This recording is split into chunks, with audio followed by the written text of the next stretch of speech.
Hi, everyone. Dr. Victoria Scrubbo here, speaking to you from the Seeds of Transformation Healing Center in Wareham, Massachusetts. We're going to look at the Astrology and Kabbalah of April 2020, as I promised. I'm trying a new format. I'm using Zoom and using the screen share, on Zoom. So we'll see how this works. So first of all, welcome to April.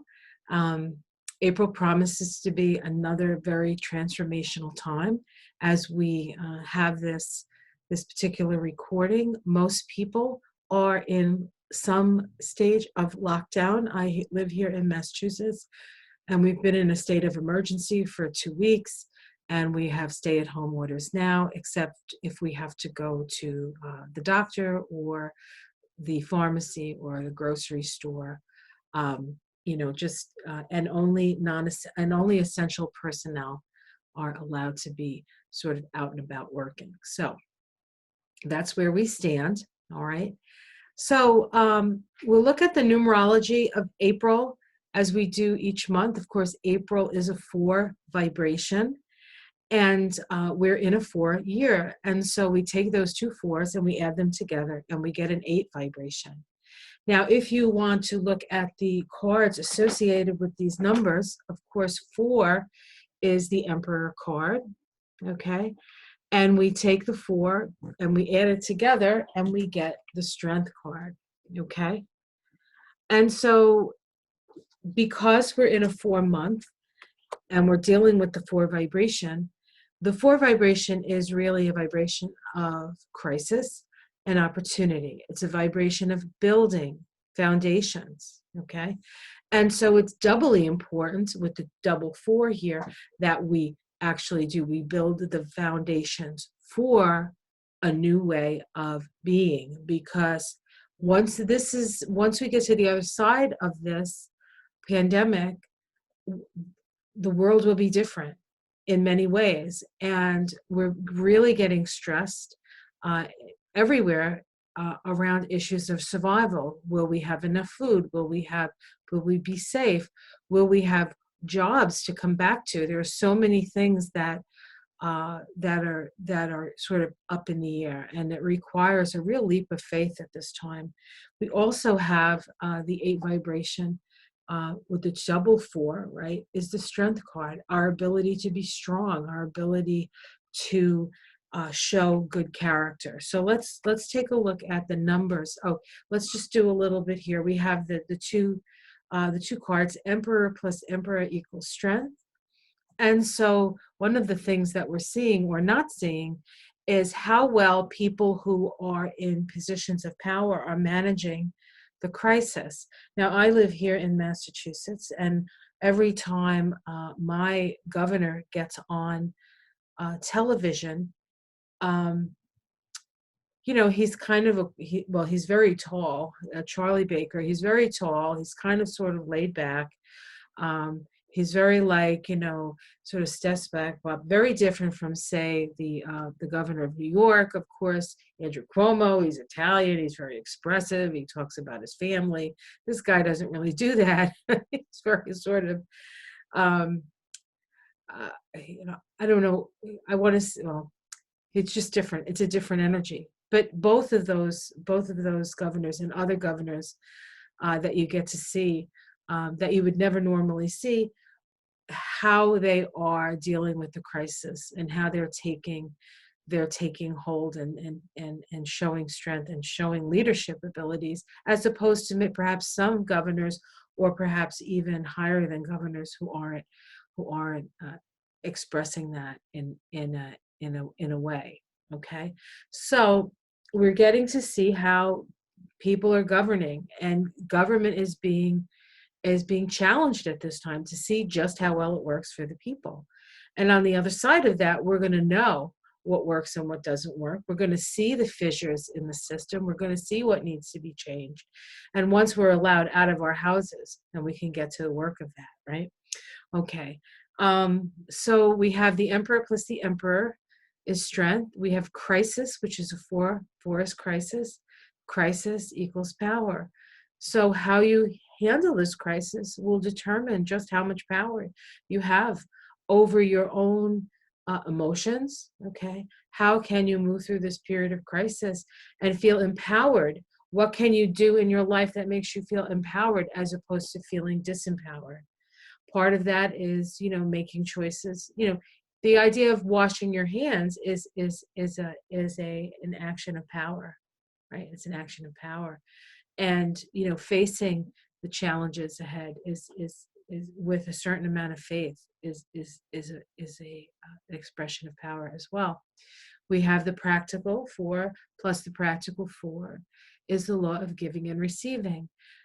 We cannot, we're in this together, and we have to be willing to both receive and to give to others. Okay, it's that balance of giving and receiving. The eight is actually an infinity symbol, standing up. So if you put it on its side, it becomes the infinity symbol, and it's that giving and receiving. Okay, it's giving and receiving, back to the center, out, back to the center, out, back to the center, right? Okay, and then we have the building vibration of the four, creating form. Okay, let's look at this now. Talk about the goal or the ultimate goals of the vibration of 4 and 8. I'm getting this from Jean's book on numerology, spiritual light vibrations. The ultimate goal of the 4 is to organize, establish order, and bring ideas and plans into concrete form. The 4 is a hard worker.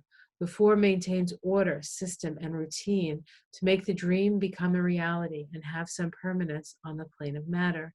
So it's important for us to organize during this time.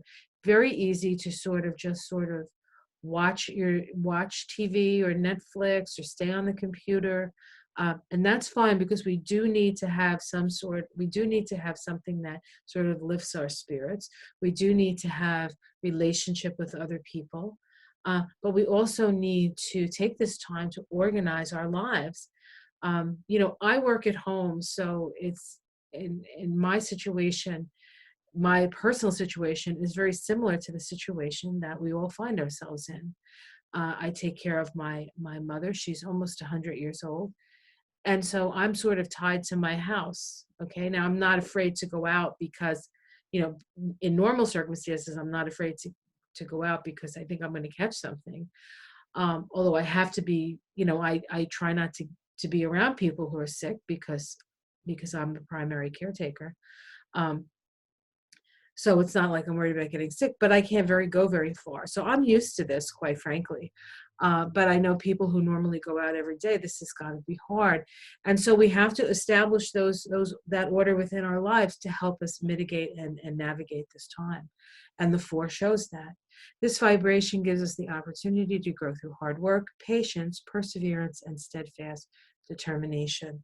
4 vibration must build the foundation for humanity to stand on. Remember, we're in a 4 year, and that's part of what we're doing this year, is building foundations for humanity to stand on. Now let's look at the ultimate goal of the 8. The ultimate goal of the 8 is mastery on all levels and planes of being. There is an opportunity to create balance between the spiritual and the material world, as above, so below. And so it's not all about the material world, and it's not all about the spiritual world. You have to balance that. There's a balance between those two things. The 8 is a leader with authority and must have a purpose and a goal in life. The 8 sees things in the larger picture and looks at life in a practical manner without prejudice.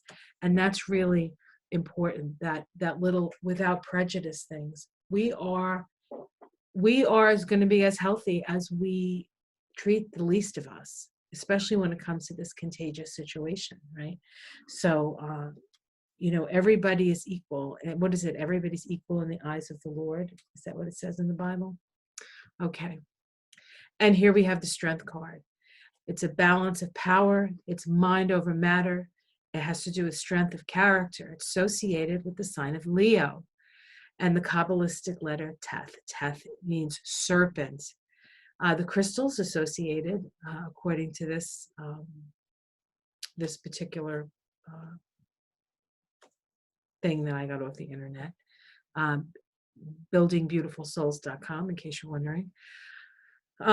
is bloodstone and citrine. Bloodstone is a stone of courage. Citrine is the stone of manifestation, or a stone of manifestation.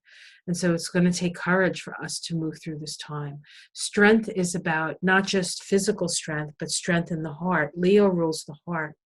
We have here this woman who has this lion, and she's just gently caressing the lion's muzzle, sorry. And the lion is licking her. This is symbolic of the higher self having dominion over the lower beastly nature, but not in a way where we're hurting it or trying to overcome it, or it's a struggle. It's not a struggle. This woman loves this lion, and this lion loves this woman. And so what connects the higher and lower self is love. And that is the energy that we need to sort of move through. If we look at this from the perspective of the tree of life and the Kabbalah, this is the path of the strength card, right? This is the path. Geburah and Hesed. Hesed is expansion, and Geburah is cutting away. It is the process of anabolic and catabolic it's processes, right? Building up processes and breaking down processes. And it's a balance of that. And so while we watch certain things fall away in our lives, we need to build other things in our lives. And so it's a balance of that. It's not all loss and it's not all gain, but it is the balance of loss and gain. If we look at this from an energetic perspective, and we look at it from the perspective of the chakra system, we can see that this particular path is located in the throat chakra. Here's the 5, Geburah, which is associated with Mars, and we have Hesed here associated with Jupiter, and this is the path here. It says serpent here because the Hebrew letter associated with this is Teth, which means serpent. So the path of the strength card connects the Sephiroth Hesed, which is mercy, the universal principle of production or creation, with the Sephiroth Geburah, severity, the principle of universal destruction. So there is a balance of creation and destruction here. This is called the intelligence of the secret of all spiritual activities. The unraveling of all mysteries entails moving through the dark shadows of self, in order for us to connect with our higher spiritual vibrations. The Hebrew letter connected to this path is Teth, and Teth means serpent. This is a time of shedding old skins. I actually found a snake in my basement the other day. I called my husband down. He picked it up. It was a beautiful little corn snake, just a little baby, probably that long, skinny winny. Now we have a new pet. I would have left it to just, roam around the house. We have an old house with a fieldstone foundation, so it's hard to keep the mice out. And I know that one of the people that owned the house before us for 50 years had a pet corn snake that she let loose so that it could take care of the mice problem. But we have a cat, and we don't want the cat to hurt the snake. So we now have it as a pet. And when I get a chance, I'll show it to you, maybe in a video, one of my daily videos. You get to meet the snake. I don't know if it's a girl or a boy. I want to call him the fellow from the cellar, but I don't know yet. All right, so here we have the throat chakra, okay? Throat chakra is the blue vibration. The throat chakra is the place where we connect with divine will, okay? The throat chakra, Vishuddha, means purification, and its element is that of sound. Of course, we create sound through our throat, correct? It is a chakra of sound, communication, creativity, co-creation, vibration, truth and lies, and finding your voice. The purification that it speaks of is the purification to create refinement in our physical vibrations necessary for the penetration into higher levels. This is a time when we have an opportunity to purify ourselves in some way, perhaps mentally, perhaps spiritually, perhaps physically. I would suggest physically is a good place to start.